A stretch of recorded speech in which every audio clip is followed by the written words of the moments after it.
or you cake or pastries or something like that, instead of just saying, I can't eat that, try saying, oh, I don't eat that, but thank you. When you word things differently, you're actually telling yourself and giving yourself credit for believing in not eating that particular food item. When saying things like, I can't eat that, it's actually telling yourself, I can't, I'm punishing myself. I'm not allowed to. That's not true here, okay? You're making the conscious decision to better your life, so I don't eat that. By saying I don't, you're owning that decision, okay? You're confident in that decision, and you know yourself. You know what you're doing. Be confident in this. This is your journey in your life, so you don't eat these things. Not I can't, because this ain't a punishment, girl. No. Number 2 is to remove anything and everything that does not align with your goals. This could be relating to a lot of things. I'm gonna give you an example of food, okay? Eliminating sweets out of the house. For example, James and I, we don't buy anything that doesn't fit our health goals. By not bringing things into your life that would negatively impact your goals, it just sets you up for more of a success and gets you used to not being around that and not eating things like that. Now, this could go for anything, like I said, alcohol, cigarettes, you name it. It's just about not having those things around you to negatively influence your life. So understand what your goals are and don't allow anything to interfere with that. Don't even allow it into your house, girl. Okay. So number 3 is focusing on building the new, not on trying to fix the old, okay? This is important because a lot of people are so used to how their lifestyle was or currently is. When trying to make that transition, they dwell too much on the past, but what a lot of people don't understand is that your past really has no influence whatsoever on your future. You're starting on a new slate. You need to have that perspective of it being that new, fresh slate, okay? Do not compare to your past. Don't compare to things you used to do. Give yourself the chance to start over. Any mistakes you may have made, anything that you're kind of disappointed in yourself in, forgive yourself and move on. You need that closure. It's healthy. If you resent yourself for anything that you've done in the past, it's only anchoring your future, okay? It's only keeping you in the past, and that's what you want to do, is move past the past and just look towards the future. You're building yourself new, fresh. Keep that perspective and you will be just fine.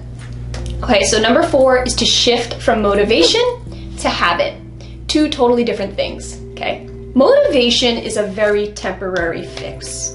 It's a wonderful thing. It can get your bum right up and going, but it does not last forever. So the purpose of this video is to try to train yourself to have more long-term mindset and to get yourself where you want permanently, okay? It's all about a lifestyle change. So for example, you watch a gym video of somebody working out. You start to get that energy from them. You get that motivation. You go, oh, I want to look like this person, or I have similar goals in mind. I'm gonna go work out, I'm gonna do that today. That's wonderful, but that's not enough to keep you permanently going at it. You need something more than just like a visual stimulant, okay? It's all up in here, girl. When trying to make that transition from motivation to habit, the trick is to focus only on you, your own goals, your body, your mind, your life. It's great to have that external motivation, but what's going to keep it a habit, a lifestyle change, permanent, is inside of you. It has nothing to do with external anything.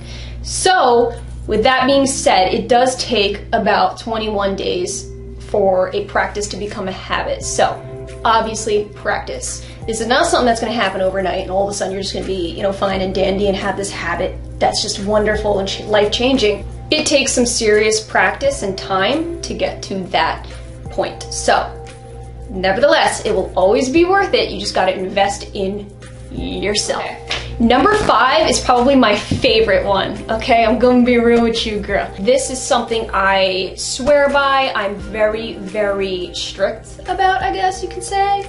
It's switching your mindset from an emotional to a very logical mindset. So for example, somebody puts a piece of chocolate cake in front of you.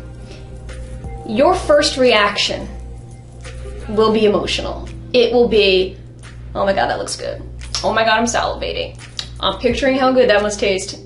That's all emotional. You're just going based off of your initial emotion. What's gonna get you past that binge, that whole giving in to those kinds of things, is gonna be your logical taking over. That's what you gotta train your brain to do, is think logically, which means looking at that piece of cake and saying, okay, well, that does look good, but how will it make me feel?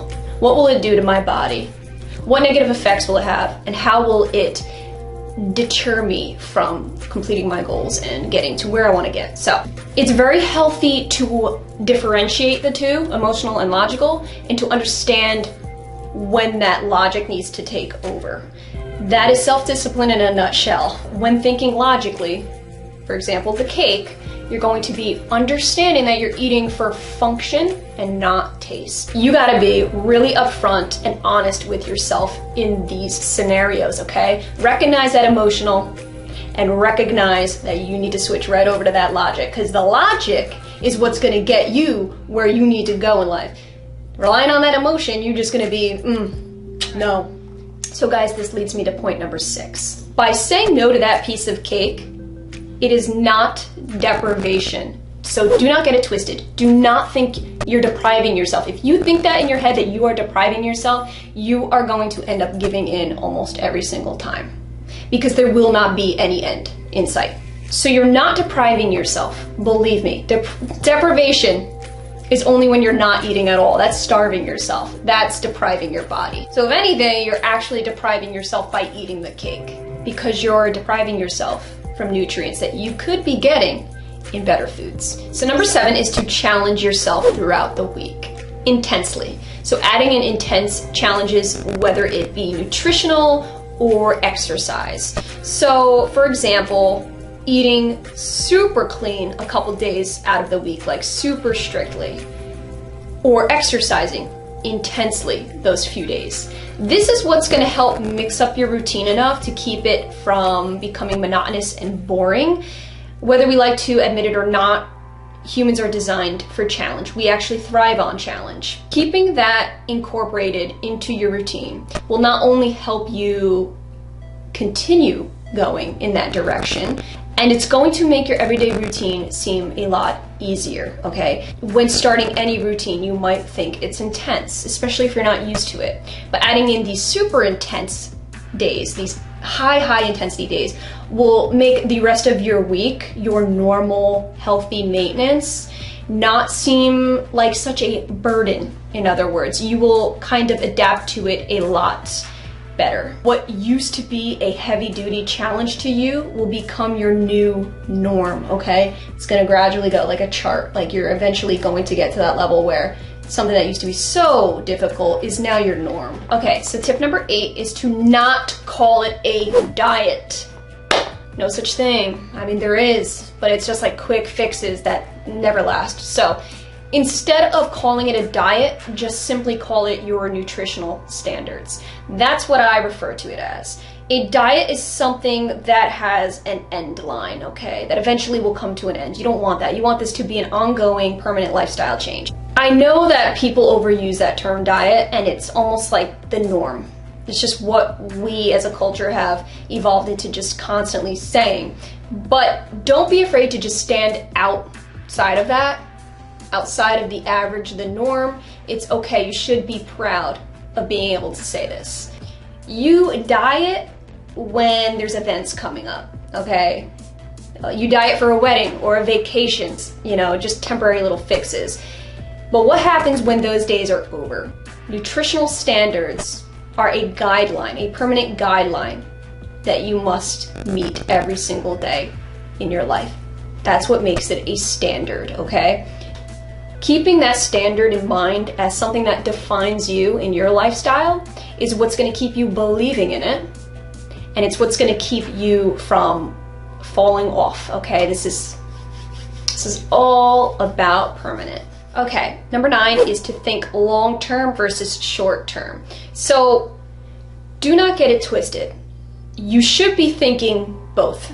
Okay, you should have short-term goals, absolutely, because that's what's going to help you right here, right now, every day to slowly get to those long-term goals. Long-term meaning things like how you see yourself as you age, all right? Thinking long-term in that sense. Not thinking about how long it's gonna take you to drop X amount of weight. Get that out of your head. Don't think like that, all right? That's gonna discourage you. Think long-term as in 5-10 years from now, I will potentially be seeing doctors less. I will be feeling 10 times better. Things like that. Yeah, that's a long-term investing idea.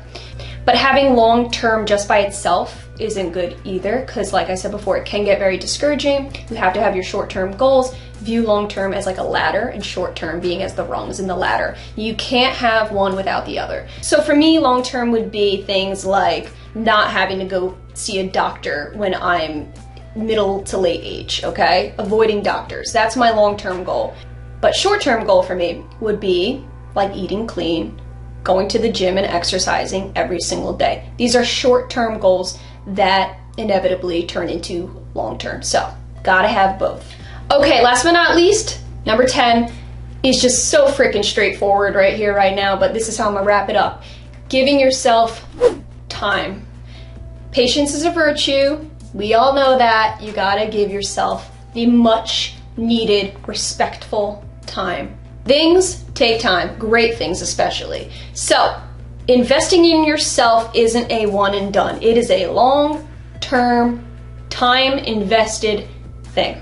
So once you learn pretty much how to change and shift your mindset, change your perspective on health, fitness, wellness, that is the beginning of changing your entire life. And the only thing that's going to allow you to do that is time. Those were my 10 tips on how to become self-disciplined. You want to chase that healthy lifestyle, it needs to be the stamp on the envelope. You need to put that stamp, you need to get self-disciplined. There's just no other way around it. Understand that it is not easy to become self-disciplined, okay?